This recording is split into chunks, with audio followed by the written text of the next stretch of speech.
Hey, so today we are going to talk about using mental models to process reality. And so, what this is a bit of taking a look at an issue I have with philosophy in terms of constructing a worldview, and then offering what I think is the solution to it, as well as introducing a sort of series of videos that I think I'm going to be making on mental models in isolation. And so, the problem I have with philosophy, without getting too technical, is they have this objectivist view of reality is generally common in Western philosophy, where they think that can have this God's eye view of reality and perfectly describe reality through a model.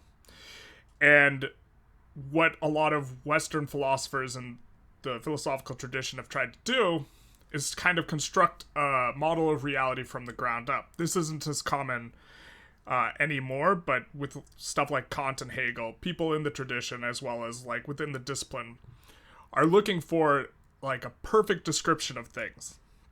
And you only do this if you think such a description is possible, if you can capture the world through propositions or like language. I don't think that you can perfectly capture the world through propositions or language, or have like a perfect description of reality, and that some relativism is entailed. Now, relativism is a word that kind of gets a bad rap. Not gonna fully unpack it, but there's different degrees of relativism. And there's like an absolute type of relativism, which is whatever anyone thinks is fine, everything is accurate. That's not what I'm talking about. I'm talking about there being multiple ways to look at something, and those multiple ways being substantive. But the ones I'm going to try and talk about are ones that are either particularly useful or particularly well founded in empirical evidence. And so those are the types of models that are good, but since there's no one true, like, absolute model, instead you're going to have a multitude of models. So, to use a bit of a metaphor, what a lot of the task of philosophy kind of does, at least in the academic tradition, is like building a building from the ground up. And you lay the foundations, and what they really focus on is the foundations. And so you get metaphysics and a bunch of, really abstract ideas.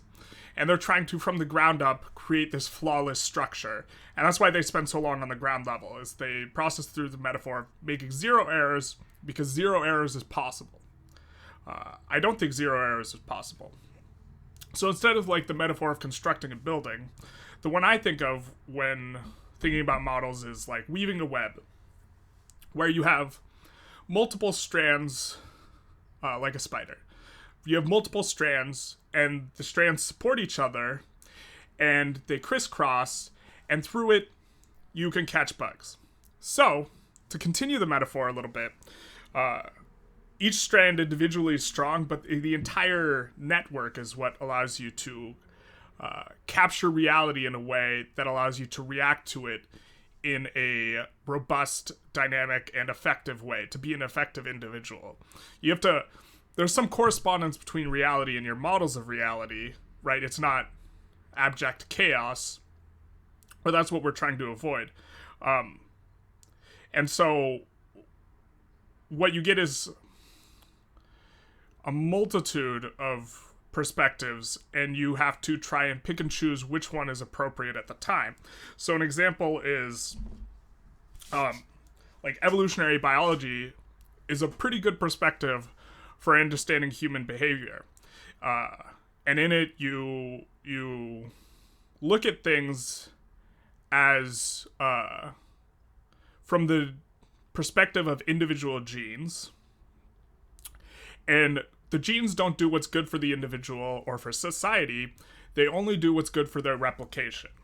And so, in a sense, we're vehicles for replication machines. So humans are vehicles for genes, which just perpetuate their replication.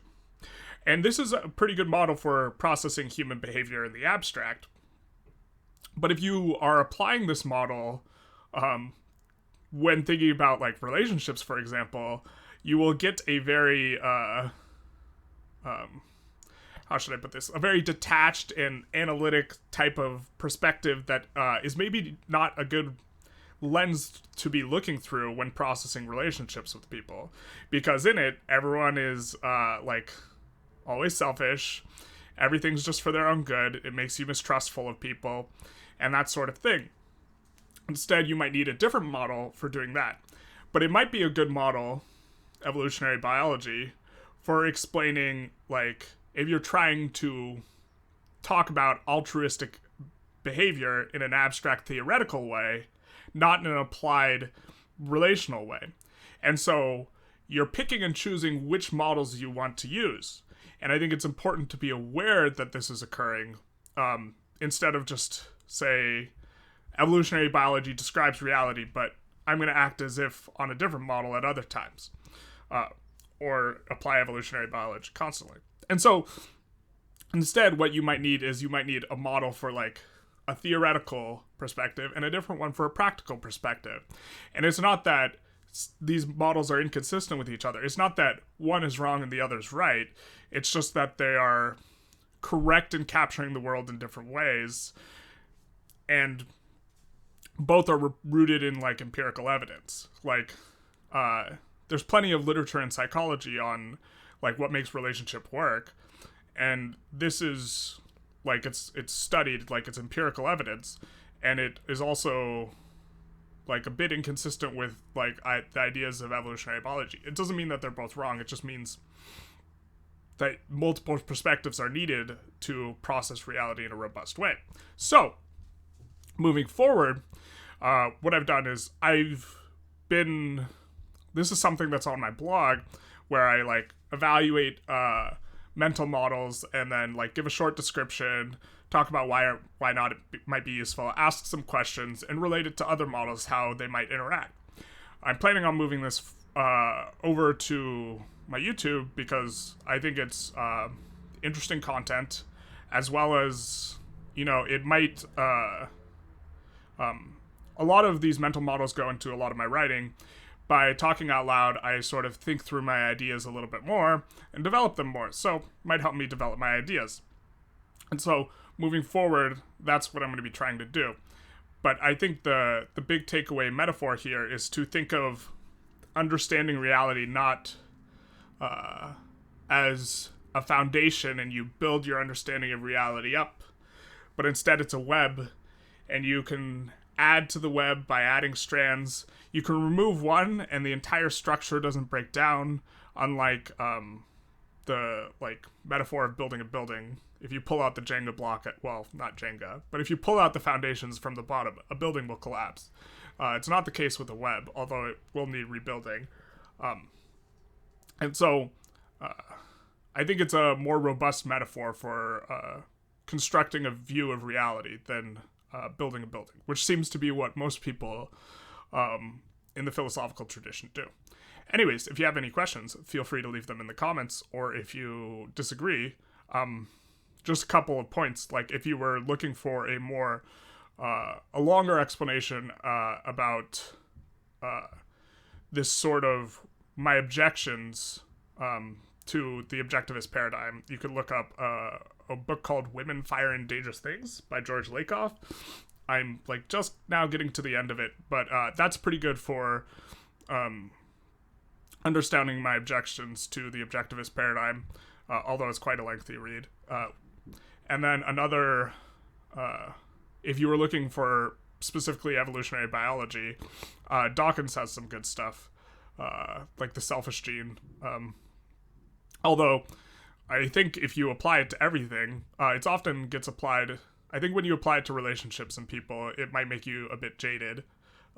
So just a heads up that I don't think you should necessarily extrapolate everything. Anyways, have a good one.